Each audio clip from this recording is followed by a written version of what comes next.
आज आम्ही hero Honda showroom वरती गेलो होतो, पण तिकडे गेल्यानंतर इतकी खतरनाक मध्ये फजिती होईन आणि आम्हाला पै यावं लागन असं तर कधी वाटलं नव्हतं. तर नमस्कार पब्लिक, जय हरी, मी आहे गौरव. मग दाद्यान मी आम्ही दोघ जण आलो डायरेक्ट श्रीरामपूरच्या हिरो होंडा शोरूम वरती. शोरूमला येऊन काय आम्हाला नवीन गाडी नव्हती घ्यायची, दाद्याने घेतलेल्या त्याच्या ऍक्टिवाची सर्व्हिसिंग करायची होती. सर्व्हिसिंग करायला गाडी एकदम ओके मध्ये लावून दिली त्यांनी. 5च मिनिटात गाडी एकदम खोलून खालून मोकळी केली. मग काय ऍक्टिवाचा एक पार्ट खराब झालेला होता, पण तो पार्ट त्यांच्याकडे अवेलेबल नव्हता. मग ते म्हटले तुमची गाडी आहे, तुम्हाला उद्या भेटेल. मग कोणताच टाइम न घालवता डायरेक्ट निघालो घरच्या दिशेने. घरी जाण्यासाठी सुद्धा गाडी नव्हती. मग हात केला डायरेक्ट हायवे रोड वरती. एका बाबांनी घेतला आणि आपल्याला सोडलं मैसुरी बशी. मग त्या बाबांनी सोडल्यानंतर इथून मस्त 1-2 करीत आम्ही निघालो घरी. घरी येऊन बघतो आमच्या बुट्टीचा काहीतरी वेगळाच कार्यक्रम चालला होता. तिला स्केटिंगच करायची होती तर परचीवर करीत होती. हिच्यापेक्षा हुशारी तर कोणीच नाही बरं का.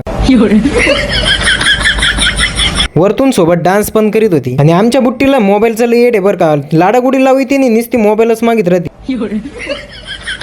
आता दीदीला निघायचं होतं तिच्या घरी आणि दाजी आलेले होते तिला घेण्यासाठी. मग त्यांच्या बॅगी वगैरे एकदम पद्धतशीर डिक्कीमध्ये ठेवून घेतल्या. दीदीचा आवरला निघायची वेळ झाली. आजी बाबांचे पाय वगैरे पडून घेतले. पण मला ना एका गोष्टीचं लय वाईट वाटत होतं. आता दीदीन ते गेल्यानंतर आम्हाला करमत का नाही हाच मोठा प्रश्न होता. दीदीला तर अजून 2 दिवस राहायचं होतं बरं का, पण पोरांची शाळा चालू झाली ना त्याच्यामुळे लवकर निघावं लागलं. 15 दिवस पोरं म्हणत होते आता आम्हाला घरीच जायचं नाही, आम्हाला इथंच राहायचंय. आणि पप्पा आल्यानंतर सगळ्यात पहिल्यांदा गाडीत जाऊन बसले. काय गौरव काका, बाय बाय.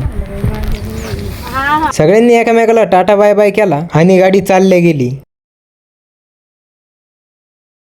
कार गेल्यानंतर आमच्या सगळ्यांचे चेहरे एकदम बारीक झाले होते, कारण आता आम्हाला करमणारच नव्हतं हे आम्हाला माहित होतं. कारण दीदी गेल्यानंतर आमचं घर एकदम असं खाली खाली वाटतं. आता परत पोरांची येण्याची वाट आम्हाला उन्हाळ्याच्या सुट्ट्यांपर्यंत बघावी लागणार.